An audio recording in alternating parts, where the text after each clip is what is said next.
Hello everyone, RBS degree college Meja खास के online platform पे सभी छात्रों का हम हार्दिक स्वागत करते हैं।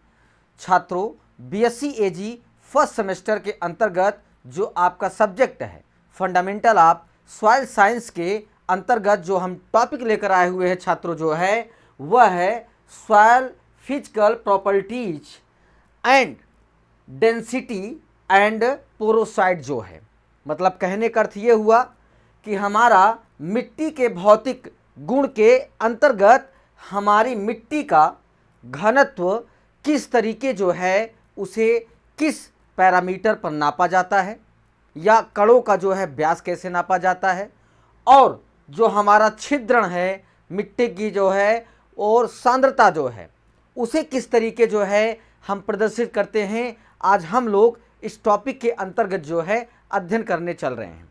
ठीक है, आइए स्क्रीन पर चलते हैं। मिट्टी के भौतिक गुण जो है, ठीक है, सॉइल फिजिकल प्रॉपर्टीज जो है मतलब मिट्टी की भौतिक दशा किस तरीके है और उसे हमें किस तरीके की जो है बना के रखना चाहिए, जिससे हमें अपने फसलों को अच्छे तरीके से उसका विकास कर सकें और अच्छी जो है उत्पादन जो है कर सकें, जिससे हमारी आय में वृद्धि हो जो है। फिर उसके बाद मिट्टी के भौतिक गुण, मिट्टी की संरचना, ठीक है, मिट्टी की संरचना और उसकी बनावट, रंग, घनत्व और पानी को सोखने की क्षमता जैसी विशेषताओं को जो है संदर्भित करते हैं, जो आपके मिट्टी के भौतिक के गुण होते हैं, जो आपके मिट्टी की संरचना को संदर्भित करते हैं, रंग को संदर्भित करते हैं और बनावट को संदर्भित करते हैं, घनत्व और सांद्रता को भी जो है एक तरीके से प्रदर्शित करते हैं। तभी आपको पता चलता है कि हमारी मिट्टी की किस तरीके की जो है भौतिक गुण है और इस मिट्टी के द्वारा हम कौन सी फसल जो है इस मिट्टी के जो है उगाकर अच्छी उत्पादन हम कर सकते हैं। तो जो हमारे मिट्टी के भौतिक गुण हैं उसके द्वारा हम अपनी मिट्टी को जो है अच्छे तरीके से पहचान सकते हैं। फिर उसके बाद ये गुण मिट्टी की उर्वरता, जल धारण क्षमता और पौधों की वृद्धि को जो है प्रभावित करती है। मतलब कहने का अर्थ यह है कि जो आपके भौतिक का गुण है छात्रों, जो है वो एक तरीके से जो है आपके मिट्टी की उर्वरता को प्रदर्शित करता है या संदर्भित करता है, और उसमें जल धारण क्षमता की कितनी जो है हमारी मिट्टी जल धारण नमी को बना के रख रहा है, वो आपके भौतिक गुण के द्वारा ही आप उसे पता लगा सकते हैं। फिर उसके बाद मिट्टी के भौतिक गुण जो निम्न हैं उसे हम बतला रहे हैं आपको, जो है जैसे पहला आपका है मिट्टी की बनावट जो है टेक्सचर। मिट्टी में मौजूद विभिन्न आकार के कणों, रेत, चिकनी मिट्टी और सील्ट का अनुपात होता है, जो आपकी मिट्टी की संरचना को जो है प्रदर्शित करता है। फिर रेत के कण बड़े होते हैं, चिकनी मिट्टी जो है के कण छोटे और सील्ट के कण मध्यम आकार के होते हैं, जो आपकी मिट्टी की बनावट को प्रदर्शित करते हैं। फिर उसके बाद मिट्टी की संरचना आपकी आती है, जो आपका स्ट्रक्चर है छात्रों, जो है मिट्टी के कणों का एक दूसरे से जुड़कर बनाए गए समूह को ही हम मिट्टी की संरचना कहते हैं। जो मिट्टी की संरचना मिट्टी की जल धारण क्षमता, जड़ों के विकास और वायु संचरण को जो है प्रभावित करती है। जो मिट्टी की संरचना के द्वारा ही आपको जो है पता चल सकता है कि हमारी मिट्टी में कितना जो है जल धारण क्षमता करने की उसकी क्षमता है, और जो है वो हमारे जड़ों का किस तरीके विकास करेगा और उसकी बनावट कैसे होगा, और वहाँ पे जो है हमारे वायु और प्रकाश का संचरण किस तरीके होगा मिट्टी के अंदर, वो आपके मिट्टी की संरचना के अंतर्गत ही छात्रों जो है आपको पता चलेगा। फिर उसके बाद अच्छी संरचना वाली मिट्टी में जल और वायु का संतुलन होता है, जो पौधों के लिए बहुत ही अनुकूल होता है, जो पौधों के विकास के लिए, उनके उत्पादन के लिए और उनके टहनियों के विकास के लिए जो है, पत्तियों के विकास के लिए जो है, आपकी मिट्टी की संरचना का बहुत बड़ा योगदान होता है छात्रों। फिर उसके बाद मिट्टी का रंग आपका आता है। ठीक है, मिट्टी का रंग जो है मिट्टी में मौजूद खनिजों और कार्बनिक पदार्थों की मात्रा पर जो है निर्भर करता है, और मिट्टी का रंग मिट्टी की उर्वरता के बारे में कुछ संकेत दे सकते हैं कि आपकी मिट्टी का रंग जिस तरीके होगा उसी तरीके आपकी मिट्टी की उर्वरता होगी, उसी तरीके आपके मिट्टी की जो है एक तरीके से उत्पादन करने की क्षमता जो है वृद्धि होगी, जो आपको मिट्टी के रंग से ही पता चल सकता है। फिर उसके बाद मिट्टी का घनत्व आता है छात्रों जो है। ठीक है, मिट्टी का घनत्व जो है एक निश्चित आयतन में मौजूद जो द्रव्यमान होता है उसके द्वारा आप मिट्टी के घनत्व का जो है अनुपात निकाल सकते हैं। मिट्टी का घनत्व मिट्टी की बनावट और कार्बनिक पदार्थों की मात्रा पर जो है निर्भर करता है।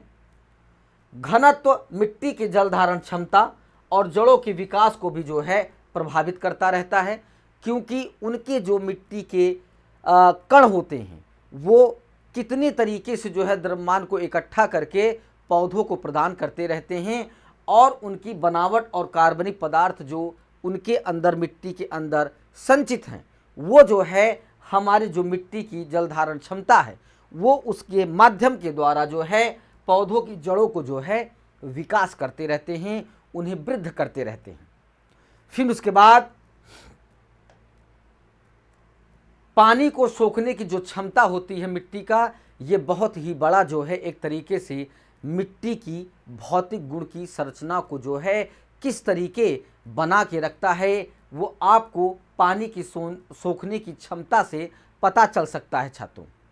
जैसे मिट्टी के पानी को सोखने और बनाए रखने की जो क्षमता होती है उसके द्वारा हम अपनी फसल का चयन करते हैं, और अच्छे उत्पादन पाने के लिए जो है अच्छी प्रजाति की जो है सीड का या बीज का जो है हम सोइंग करके जो है अपने पौधों को तैयार करते हैं और अच्छी उत्पादन प्राप्त करते हैं।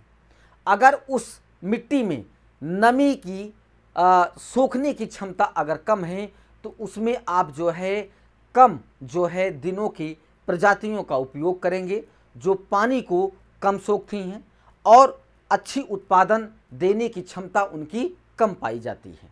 उत्पादन तो होगा छात्र जो है, मगर जो है उतनी उत्पादन नहीं होगा जितना आप लोग जो है जहाँ पे नमी की मात्रा ज़्यादा पाई जाएगी, उस जो है मिट्टी में जो फसल आप उगा रहे हैं अगर नमी की मात्रा अच्छी पाई जा रही है तो उसकी उत्पादन क्षमता हमेशा ज़्यादा होगी छात्रों। फिर उसके बाद यह क्षमता मिट्टी की बनावट और संरचना पर जो है निर्भर करता रहता है। फिर उसके बाद आता है मिट्टी का घनत्व। ठीक है, जो आपकी डेंसिटी है आपके सॉइल का, तो घनत्व का अर्थ जो है घनत्व किसी पदार्थ का प्रति इकाई आयतन भार है। इसे हम ग्राम प्रति घन सेंटीमीटर या पाउंड प्रति घन फुट या मेगाग्राम प्रति घन मीटर मतलब mgm-3 के जो है द्वारा हम उसे व्यक्त किया जाता है।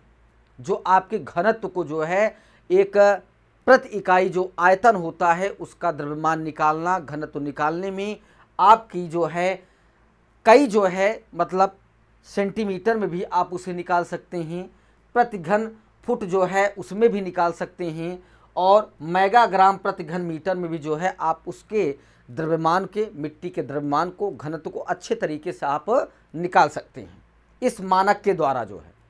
फिर उसके बाद मिट्टी के लिए दो घनत्व जो है माप कण घनत्व और थोक घनत्व के आम में जो है बांटा जाता है। जो आपका घनत्व है डेंसिटी आपके डी के द्वारा प्रदर्शित किया जाता है, फिर द्रव्यमान आपका जो है एम के द्वारा प्रदर्शित किया जाता है, आयतन आपका वी के जो है उस पर जो है प्रदर्शित किया जाता है, फिर इसे ग्राम प्रति सीसी या mg-m3 के जो है 1 सेंटीमीटर पे जो है उसे प्रदर्शित करके व्यक्त किया जाता है आपके घनत्व को। ठीक है, फिर उसके बाद घनत्व का जो प्रकार है छात्रों जो है, ठीक है, जो पहला आपका प्रकार है कण घनत्व जो है। ठीक है, तो मिट्टी के ठोस भाग के प्रति इकाई आयतन के भार को हम कण घनत्व कहते हैं। इसे वास्तविक घनत्व भी कहा जाता है। इसे ग्राम सीसी में व्यक्त किया जाता है। यह मिट्टी के अलग अलग अकार्बनिक और कार्बनिक घटकों के संचयी घनत्व पर जो है निर्भर होता है, जो आपके कण घनत्व हैं छात्रों जो है। फिर उसके बाद सामान्य मिट्टी में कण घनत्व जो है 2.65 ग्राम प्रति घन सेंटीमीटर या मेगाग्राम प्रति घन मीटर जो है होता है छात्रों जो है, जो आपके कण घनत्व का जो भार होता है।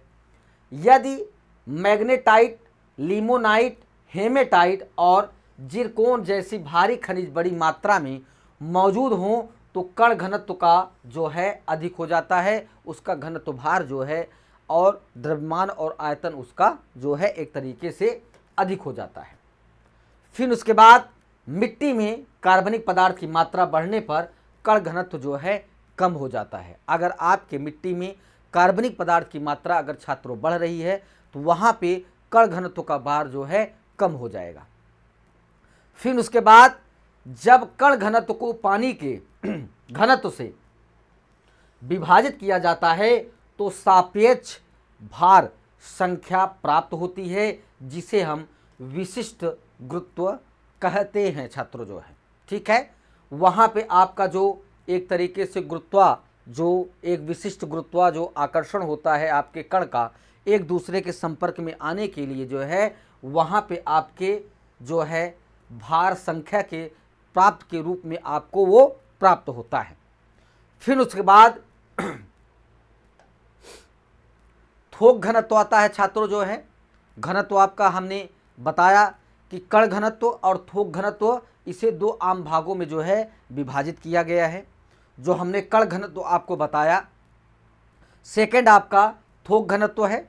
इसे कैसे प्रदर्शित किया जाता है, तो थोक घनत्व को शुष्क मिट्टी, ठीक है, एक तरीके से शुष्क वातावरण में जो मिट्टी, जैसे गर्मियों के दिनों में मिट्टियां शुष्क हो जाती हैं, वहाँ पर थोक घनत्व जो है पूरे तरीके से अपना कार्य करता है। तो ठोस और छिद्र स्थानों की मात्रा के प्रति इकाई आयतन के द्रव्यमान वजन के रूप में इसे परिभाषित किया जाता है। इसे ग्राम सीसी या मेगाग्राम प्रति घन मीटर में भी व्यक्त किया जाता है। मिट्टी का थोक घनत्व हमेशा उसके कण घनत्व से जो है कम होता है। ढीली और छिद्रपूर्ण मिट्टी का प्रति इकाई आयतन कम वजन होता है और सघन मिट्टी का मान जो है अधिक होता रहता है, जो आपके थोक घनत्व के जो है मान को निकालता है छात्रों जो है। फिर उसके बाद रेत प्रधान मिट्टी का थोक घनत्व लगभग 1.7 ग्राम सीसी है।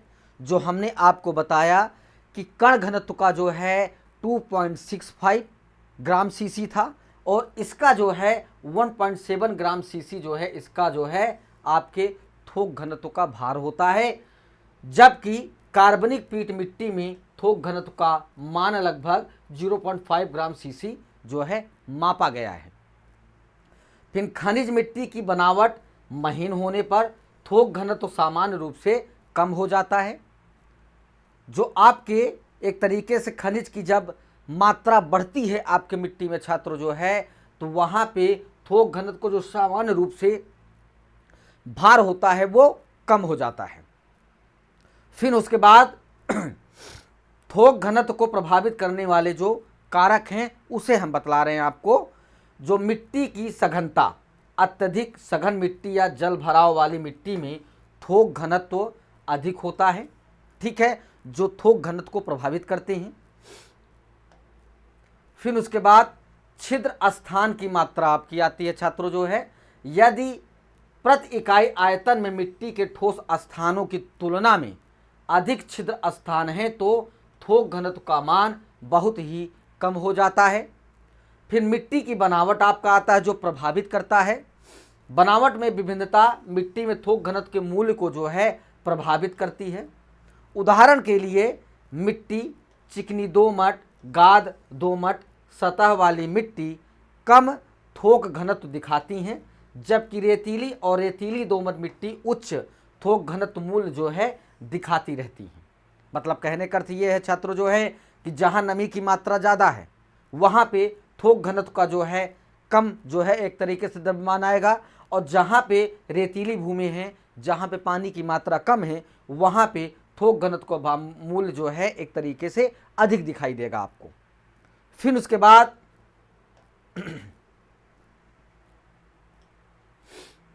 मृदा संरचना आपका आता है छात्रों जो है। मृदा संरचना मृदा की छिद्रता को प्रभावित करके थोक घनत्व को प्रभावित करती है। उदाहरण के लिए कम मृदा संरचना प्लेटी मृदा संरचना की तुलना में कम थोक घनत्व जो है दिखाती रहती है। फिर कार्बनिक पदार्थ की सामग्री आपकी आती है छात्रों जो है, जो आपके थोक घनत्व को प्रभावित करता है। उच्च कार्बनिक पदार्थ युक्त मिट्टी में थोक घनत्व का मूल्य जो है कम मूल्य जो है दिखाई देता रहता है, जो आपके थोक घनत्व को जो है एक तरीके से प्रभावित करता रहता है, जो उनके जो है द्रव्यमान को भी प्रभावित करता है और प्रति इकाई आयतन को भी जो है प्रभावित करते रहते हैं। और कई उनकी परिस्थितियां भी आती हैं जो आगे पीछे होकर कहीं कम तो कहीं ज़्यादा जो है परिस्थितियों के अकॉर्डिंग जो है आपके थोक घनत्व का जो है एक तरीके से जो है द्रव्यमान जो है कम होता और अधिक होता रहता है। फिर उसके बाद छिद्रता आपका आता है छात्रों जो है, ठीक है। पोरोसाइट मिट्टी की छिद्रता या सांद्रता मिट्टी के कणों के बीच के छिद्रों या खुली जगह की मात्रा को कहते हैं छात्रों जो है। मतलब जो मिट्टी की सतह में जो स्पेस मतलब रिक्त स्थान होता है उसे हम छिद्र बोलते हैं या पोरोसाइट कहते हैं या सांद्रता कहते हैं।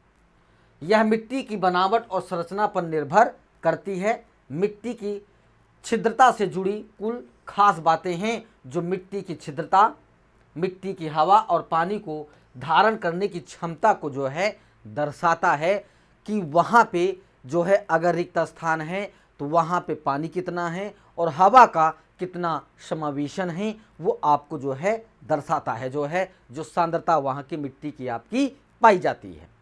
फिर उसके बाद मिट्टी की छिद्रता में फसल उत्पादन के लिए जरूरी है। यह मिट्टी के पौधों की वृद्धि के लिए जरूरी पानी, हवा और पोषक तत्वों को पहुंचाने में जो है मदद करती है। जो छात्रों आपका छिद्रता है, सांद्रता जिसे कहा जाता है, पोरोसाइट इंग्लिश में कहा जाता है, वहाँ पे इसका मतलब यह है कि अगर मिट्टी में स्पेस है, जगह है और छिद्रण है तो वहाँ पे आपके हवा, पानी, प्रकाश जाने से जो है आपके पौधों का एक तरीके से मिट्टी की जो पोषक तत्व होते हैं उसी माध्यम से पौधों को पहुँचते रहते हैं। फिर उसके बाद मिट्टी की छिद्रता को प्रभावित करने वाले कुछ कारक हैं, उसे हम बतला रहे हैं आपको। जो पहला है मिट्टी की बनावट, ठीक है। जिस तरीके से मिट्टी की आपकी बनावट रहेगा वहाँ पे उसी तरीके आपकी जो है छिद्रता जो है अपना कार्य करता है जो है। फिर मिट्टी में मौजूद ह्यूमस जो है, मिट्टी में कितना जो है ह्यूमस की मात्रा बढ़ी हुई है उस तरीके से आपके जो है मिट्टी को जो है प्रभावित करती है। अगर वहाँ पे ह्यूमस की मात्रा ज़्यादा है तो ये मान लीजिए जो है कि आपके मिट्टी में उसकी उर्वरता जो है काफ़ी मात्रा में बढ़ी हुई है। फिर आपका आता है पौधों की जड़ें जो है, जो आपके मिट्टी की छिद्रता को जो है प्रभावित करती हैं। फिर मिट्टी में मौजूद कृमियां और कीड़े जो पाए जाते हैं वो भी आपके छिद्र के मतलब छिद्रता के द्वारा जो है एक स्थान से दूसरे स्थान पे जाके अपना कार्य करके मिट्टी की उर्वरता को जो है एक तरीके से प्रभावित करते रहते हैं और उन्हें बढ़ाते रहते हैं। भूजल आपका मतलब कहने करती है जो भूम जल आपको जो है प्राप्त होता है वो पौधे अपने जड़ों के द्वारा जो है अवशोषित करते रहते हैं। अगर उसमें मिट्टी में छिद्रता नहीं रहेगी छात्रों जो है तो पौधा अंदर का जल जो है कैसे ऊपर निकाल के जो है अपने लिए जो है उसे उपयोग करेगा। फिर उसके बाद मिट्टी के छिद्रों के आकार के आधार पर 3 तरह में जो है बांटा गया है। पहला आपका मैक्रोपोर जो है, जो 100 जो है क्यूमिली मीटर में जो है आता है। फिर मेसोपोर जो है आता है जो 30 से 100। उसके बाद माइक्रोपोर आता है जो 30 से कम रहता है। इस तरीके से आपके जो है मिट्टी के छिद्रों के आकार के आधार पर वर्गीकृत किया गया है, जो आपके मिट्टी की जो है छिद्रता को प्रभावित करता है। और वहाँ पे जिस तरीके से मिट्टी में जो है सांद्रता की मात्रा बढ़ेगी, आपके मिट्टी की उर्वरता उतनी ही ज़्यादा बढ़ेगी। उसमें हवा, पानी और प्रकाश का समावेशन होगा, जिसके माध्यम से पौधे अपने पोषक तत्वों को जो है ग्रहण करते हैं छात्रों। ठीक है, यहाँ पे ये टॉपिक आपका समाप्त होता है। अगली टॉपिक के साथ उपस्थित होंगे। सभी छात्रों को धन्यवाद।